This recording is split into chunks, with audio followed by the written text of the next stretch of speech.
Friends, welcome to Biology Made Easy. We are discussing the ecosystem, and under this we are discussing the ecological succession. In the previous video, we have discussed the different types of succession and what are the different steps of the succession.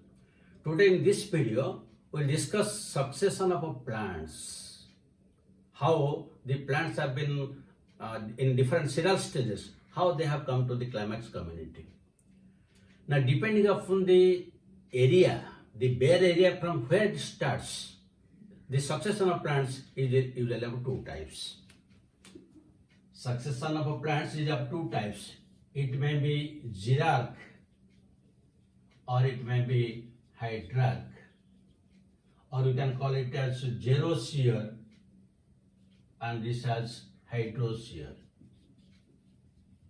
So when the succession starts in arid conditions, less availability of water and more temperature and light, that is known as xerarch or XEROSERE. And when it starts from water bodies, plenty of water and other things are moderate, that is known as HYDROSERE or hydrarch. Now let us discuss one by one. First let us discuss this xerarch condition. So already I have told you, in this condition, the availability of water is less, but the temperature and light are quite high. And depending upon where it starts, it may be lithosere,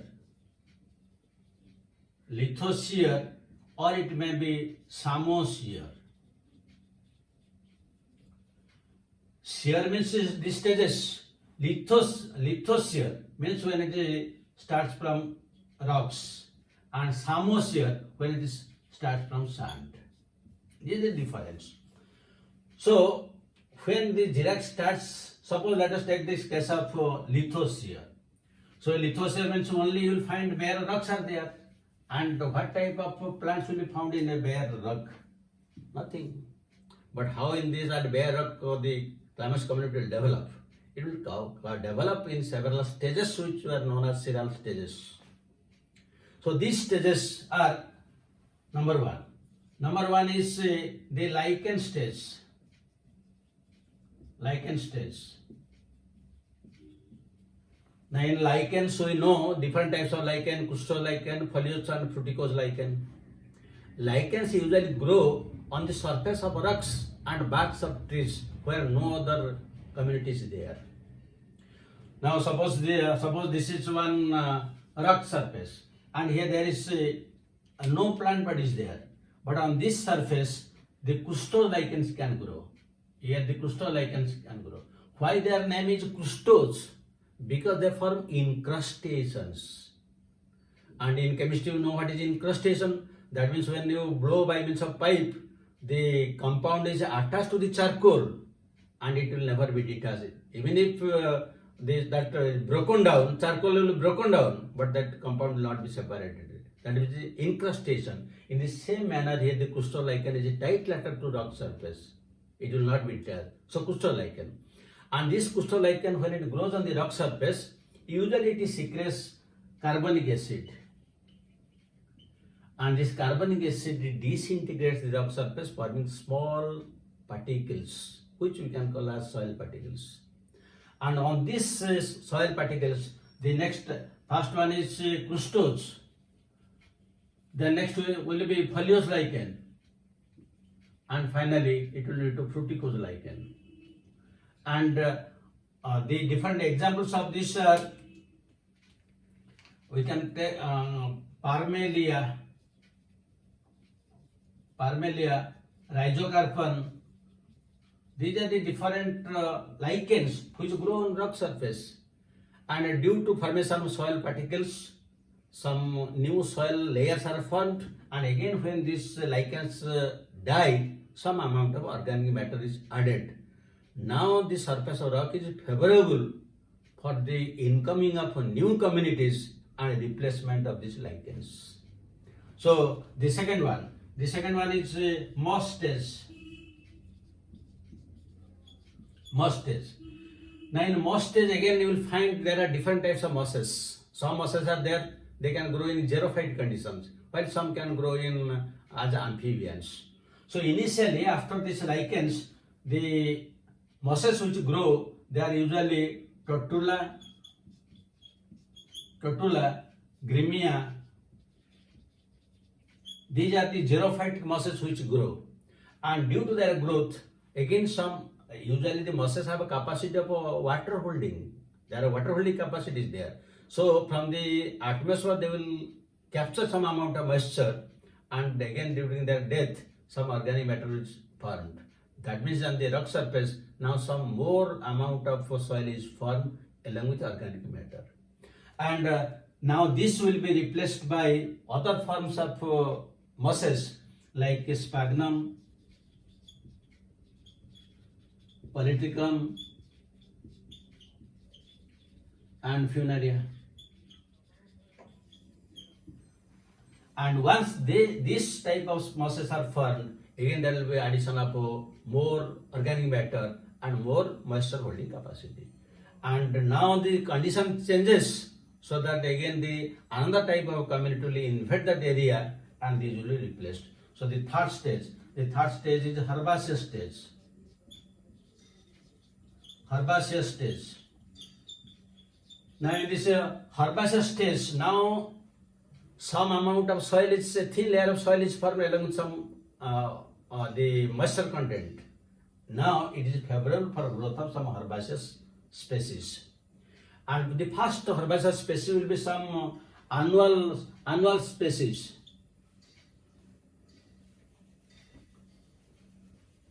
The first ones will be some annual species.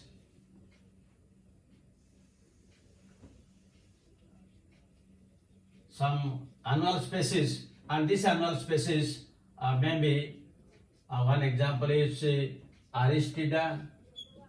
Then you can go for Eleusine. Eleusine means finger millet. Then you can go for Poa. These are the some annual species will grow. And after the growth of this, again some water is conserved, more soil is formed. This will again lead to formation of perennial grasses. And these perennial grasses, they may be that heterocarpon, then Symbopogon, Andropogon. So these are the some of the perennial. That means the annual species will be again replaced by perennial species. So these are all herbs, grasses. Now again, when some bigger plants are formed, now that means when their death will take place, there will be addition of some amount of humus. There will be more moisture, which will favor invasion of again another species, and that is known as shrub stage.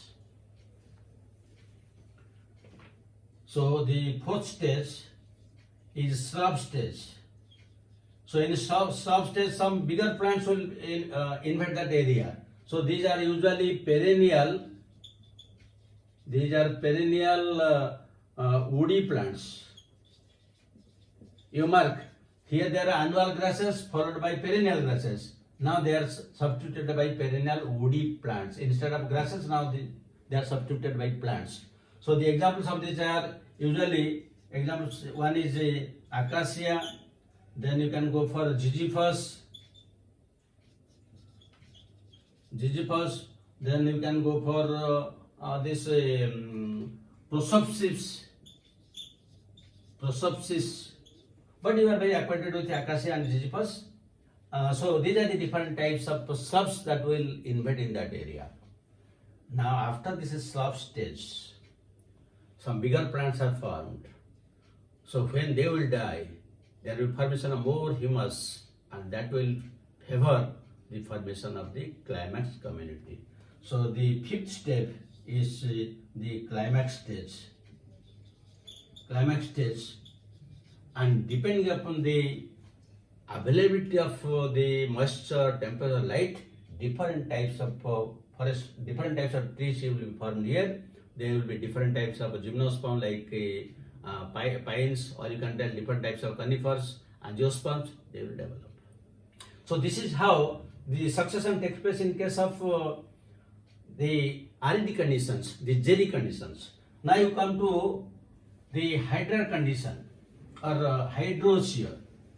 So in case of hydrosere, it starts in bare areas. Like you can take the case of a pond or reservoir, and it's starting there in some water bodies. So when it is starting in water bodies, the first is phytoplankton stage. Phytoplankton stage. So phytoplankton means there will be some unicellular or multicellular organisms, they are just floating on the surface of water. Because there is no soil, there is no humus. So plants cannot grow below water. And again the depth of water may be 5 to 10 meters. And there is no humus, so they will not grow, only you will find phytoplanktons. Now when phytoplanktons will die, some amount of organic matter will form that will be deposited at the bottom of that reservoir or pond. And that will lead to the invasion of second type of plants, that is usually known as the summer stage. Summer stage. So in the summer state, you will find there are some plants which are rooted but within water body itself. And the examples are usually, there may be Vallisneria, then Ceratophyllum, Utricularia, then Potamogeton.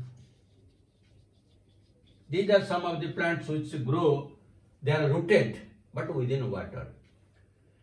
Now when these plants will die, there will be formation of more amount of soil, and when they will be deposited, now the water level will gradually decrease and there will be more and more soil formation. So previously where was around 10 meters of depth was there, the reservoir was 10 meters of depth, now it will be gradually decrease and it may be less than around, it may be 5 to 10 meters. Now when this water bodies decrease, it will invade a new type of plant. That area will invade a new type of plant. So that is usually known as free floating angiosperms. So free floating angiosperm means they will simply float on the surface of water. So these are usually, you can take the case of Wolffia, then you can take the case of Salvinia, and also here also some are completely free floating, while some are rooted and floating, like Nelumbium, that is lotus, or you can take Nymphaea. Nymphaea is water, this is water lily. So this type of plants will develop in this third stage. Now due to the growth of these plants, they are floating and some are also rooted. When they will die, now the soil will be, there will be more formation of soil and the water body will gradually decrease. It will come almost a shallow stage. That means there will be only less than 1 meter of water and the entire reservoir or pond has been covered by means of a mud. So it leads to the next step, that is known as the reed swamp stage. Reed swamp stage. So in this stage, the water body becomes shallower. It becomes shallower, and here the type of plants they will grow are usually, one is the Typha, the other is the Sagittaria. Typha and Sagittaria. Now again, when these plants will die, and because there will be more and more transpiration, that means the water body will decrease, and completely the place which was once one big reservoir, now that is completely shallow. It is only swampy area. There is no water because water has been evaporated due to transpiration, and it is not suitable for submerged or floating plants. Now it gives rise to a swampy place with a less amount of moisture, and it's a complete land. So the next stage, the fifth stage, is known as March. This is known as March meadow stage. March meadow stage. March meadow stage. So in this March meadow stage, you will find the land is only swampy because there is no water. Water is completely transpired. So in this type of situation, what type of plants will usually grow? Usually you will find that there will be growth of some grasses like cyperus, then carex, then polygonum. These are some of the grasses, and you can also call Zansia. These are the different types of plants, the grasses that will grow. And when these grasses will grow in the swampy area, now that area will be completely dry. And here, bigger plants like the conifers or gymnosperms and angiosperms will grow, which is stabilized, and that is known as the last stage, that is the woodland stage. And this woodland stage is the climax stage. And the climax stage, there will be no change in the environment, and the plants are stabilized. Now they will not be replaced by any other. And here what type of plants will grow? Here the plants which grow, there may be different type of pines, like the different types of conifers also you can tell, like abyss, then Texas, then this you can take then the pinus. These are the different types of quercus, acer. These are different types of plants will grow, and this will give rise to the climax community. So these are the different steps of both Xera condition and the Hydra condition. Just you have to remember the different steps with one or two examples, because here for you the examples are not important, but the different stages are important, and how the sequence, which stage is coming after which one, that is very important. You have to remember, because that is important from examination point of view. So thank you very much for watching it. Have a good day.